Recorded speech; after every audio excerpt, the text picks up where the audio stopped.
Hi, everyone, and welcome to The Gathering. I'm David Ault, where I am sending you a sacred aloha from the beautiful, majestic island of Maui. My beloved and I are here to help set up and then participate in an ongoing retreat, which has always been hosted by the Love, Serve, Remember Foundation. That in alignment with the beauty and the wisdom and teachings of Baba Ram Dass. It's the first retreat after his passing from physical form. And as we reflect upon what's going to happen in the retreat, the anticipation of it, we realize and are reminded of the continual spiral of change, of evolution. It'll be the first retreat without him physically there. It'll be the first retreat after this widespread global uncertainty that we all experienced together as COVID. And it's made me realize how valuable it is, and how powerful it is to be able to look at the experience and the evidence of change and to notice how we hold that in thought and in body. Because whether we realize it or not, that part of us that is the creature of habit, that part of us that clings to the familiar because of the fear of uncertainty, is very wide-ranging and deeply impactful in the way in which we relate to all of this thing that we are sharing, the thing called life. And so when we can become mindful of it, when we can realize that the inevitability of change is something that we all experience, then we can look at our own behavior around that. We can begin to dissect a little bit about the fear of that and the way in which that fear keeps us from being in the now. So we've been talking a lot about the sweetness of the past and how sometimes the sweetness of the past can actually get us stuck in allowing the future to unfold in a more powerful way. And I always think that that which is the ethereal, that which is the soul, is always calling us to realize our full self more and more and more. And what that requires is a letting go. What that requires is to continue to be available to the movement of change. And so we are here and we're participating and we're looking forward, obviously, with great tenderness in our hearts for what the retreat will hold. And it reminded me a little bit about this idea that I have been taught in sort of business models, but also in spiritual organizational models, and what I have also been fascinated and privileged to try to teach to others. And it is around the word perturbation. Perturbation. So the root of perturbation is perturbed. And when something gets perturbed, it is poked, it is disrupted, it is shaken from its conformity. To me, it's easily thought of as disruption. And oftentimes, anything that is perturbation is viewed or categorized as irritating or inconvenient. And when something is irritating or inconvenient, a couple of things occur. We can behaviorally try to squelch it or overpower it and push it back into some conformed ideology or space or behavior that is accustomed to what we were used to, or we can try to run from it. Anything that's irritating, a lot of times when you think of irritating behavior, what we want to do is get away from it. But I want to talk to you about the exquisiteness, the power of irritation, and the way in which we can create a paradigm shift in our thinking and look at this paradox as one that is really wanting to up-level us into the greater embodiment of our true self. So then all irritation is not something to avoid. All irritation is not something to run away from or turn away from, but to turn to. And so irritation, things that are perturbed, things that disrupt the normalcy of our lives, in the upper world, in the world of that which is the heavenly minded, that which is the soul, the oversoul, all of those things are wisdom meeting us at a time, at a juncture when we are ready to listen and to learn. Let me say that again. All irritation, whether it be circumstance, personality, all irritation, perturbation happens, and our awareness of it happens at a time when we are ready to elevate. And so you can begin to look at any of that when it's in front of us as a divine timing, as an angel in disguise. And one of the things that I was taught about perturbation is that, let's say in the business world, if things are perturbed, if productivity is starting to stagnate, if everything that we've done, all of the systems that have been operating suddenly are not producing in an effective way, what is not encouraged to do is to push harder doing the same thing. It isn't a signal for us to start panicking or for that business model to just try to churn out more. It's to notice the irritation. It is to notice the stagnation and to realize, if we're all utilizing our wisdom, that is a divine signal that it's time to up level, to shift, to change the systems. And the same thing with us personally. If we are seeing that the way in which we have operated and behaved in our lives has reached this perturbation where everything is perturbed and stagnant and discontent, then it's because we are ready. We are ready by right of consciousness. We are ready by the incremental increase of our own self-awareness to be prepared for and to be the perfect sentinel to welcome in new behavior into our lives. But what I find is oftentimes we're not aware, or we are not willing to view irritation or this idea of being perturbed in such a sacred manner. So everything then is a teacher. Everything that is an irritant is something that is divinely there to handhold us and to move us into an acceptance, into a state of listening with regards to what's next. And I don't know about you, but the divine global perturbation of COVID continues to have its repercussions.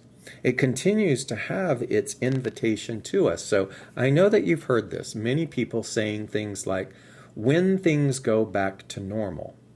And I hope that you see that statement is a statement of stagnation.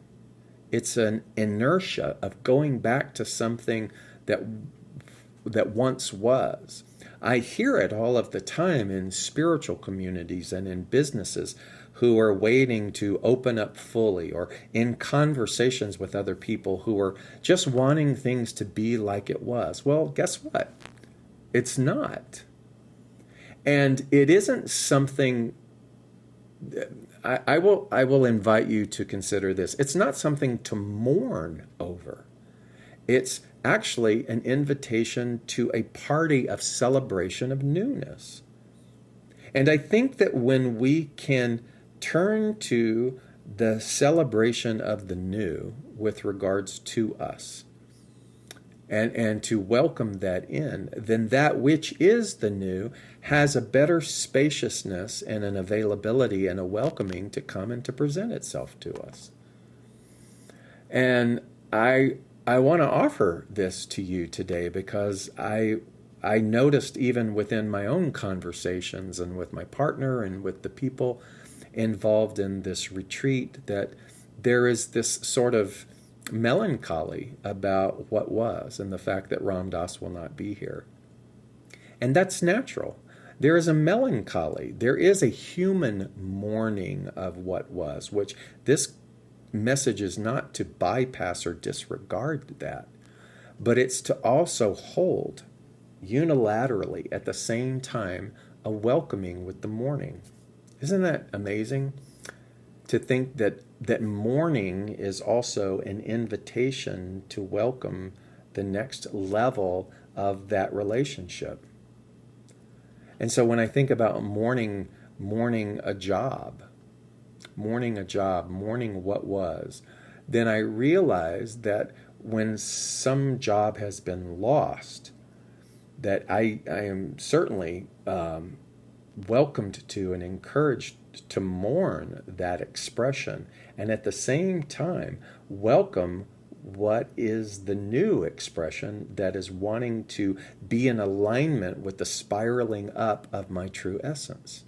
When I mourn a relationship, let's say it's a romantic relationship, and that intimacy or that relationship now has reached the end of its cycle, I can mourn perhaps the loss of a dream state that said it needed to look this way. I can actually mourn the projection of this dream, and at the same time, I can hold in spaciousness a welcoming for what the next evolution of that intimacy will be for me. I can mourn the physical loss of someone. I can mourn the physical shedding of the body of someone, and I can welcome a greater, deeper intimacy of connection with them that is not bound by the human plane.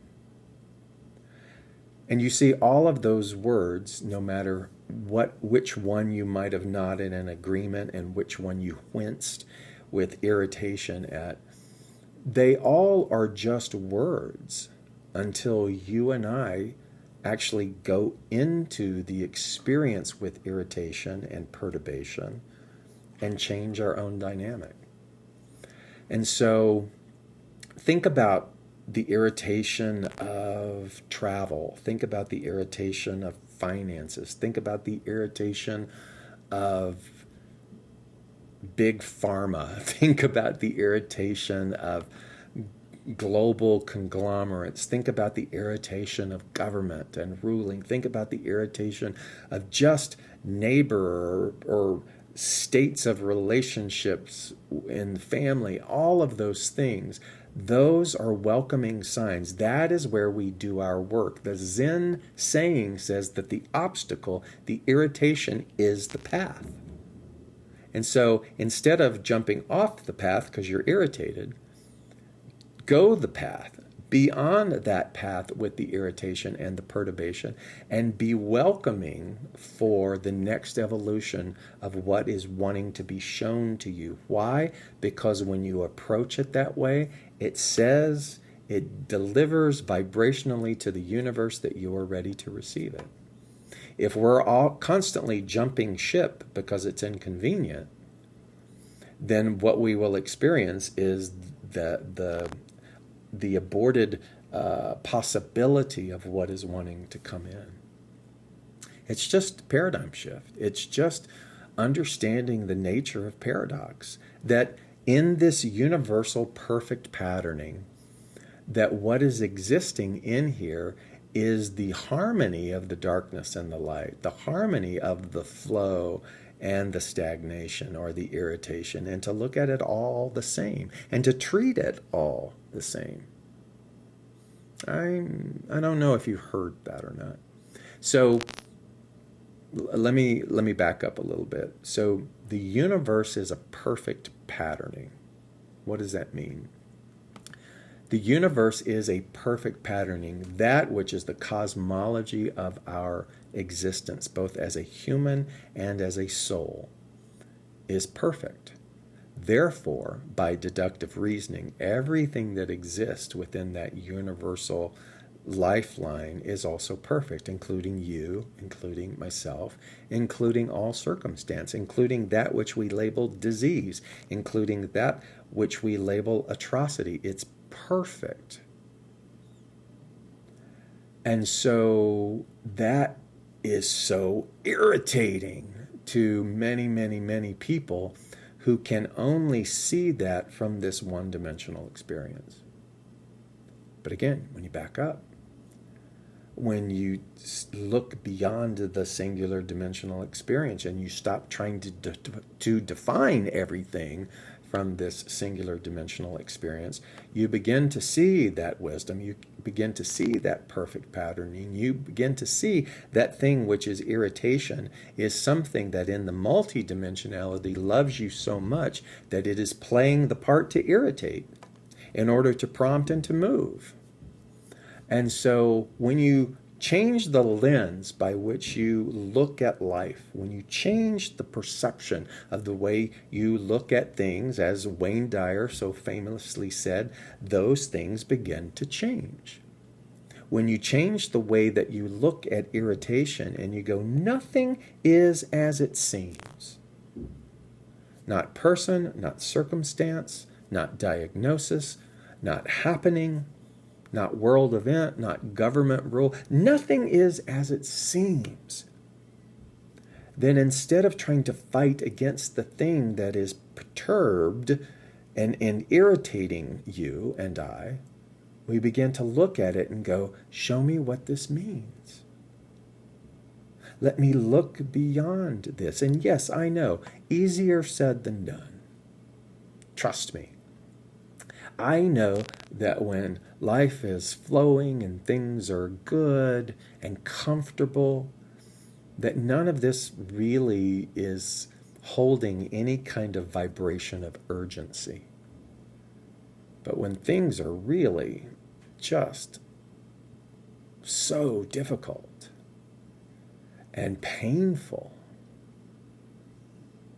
there's something within the energy of that, the surrender within that, that helps us expand and begin to see the broader picture of what life is,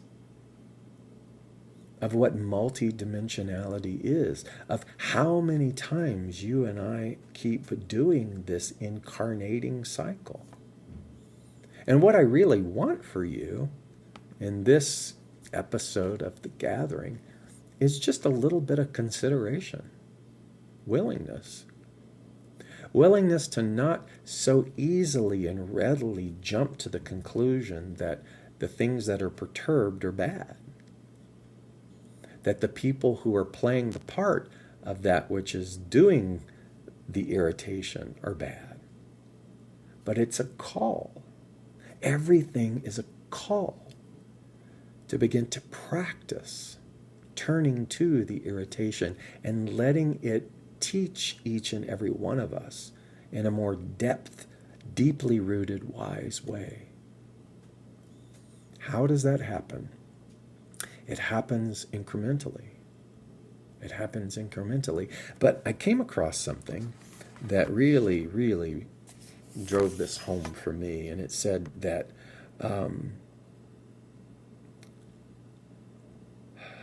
where is it? Do not fall to the temptation to craft a slightly more improved version of yourself. Now, at first I thought, well, gosh, the whole incremental thing is important. People take incremental steps in order to arrive at a new expression. It's not saying that, really. What it's saying is, do not fall to the temptation to craft a slightly more improved version of yourself. What that spoke to me was, don't do this work of perhaps turning to the irritation and creating a different relationship to it only when you're in crisis. Don't run to spiritual practice only when the hurt is so overwhelming that you don't know how you're going to get out of bed. Don't Search for the opportunities to be still and to do the holy work only when you want something. But begin to see that the lifestyle, the pivoting towards the accustomed welcoming of all irritation then is the thing that quantum leaps us. And so when it says a slightly more improved version is that you now have this tool or this go-to thing when you're in pain. Don't just reserve this for when you're in pain. This is the thing then that becomes the new normal, the new ceiling that was once your floor. And so instead of crying out when everything is falling apart around you, begin to do the work now. Don't wait. Do it now.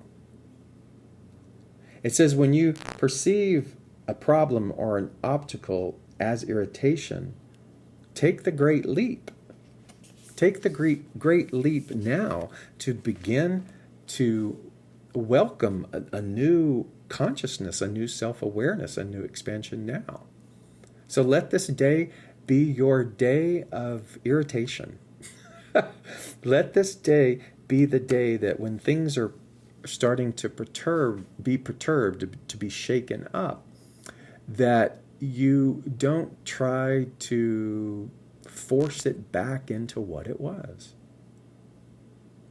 It's time to wake up. It's time to not go, oh, when things get back to normal. No. There's the reset button is constantly being pushed. The reset button is constantly being pushed. And so how will we respond to that? May the meditations of my heart and the words from my mouth find a welcoming place to land inside of you. And may you glean from this something that will benefit, nourish, and feed you into a new level of action. Thank you for watching. I look forward to continued connection. Much love.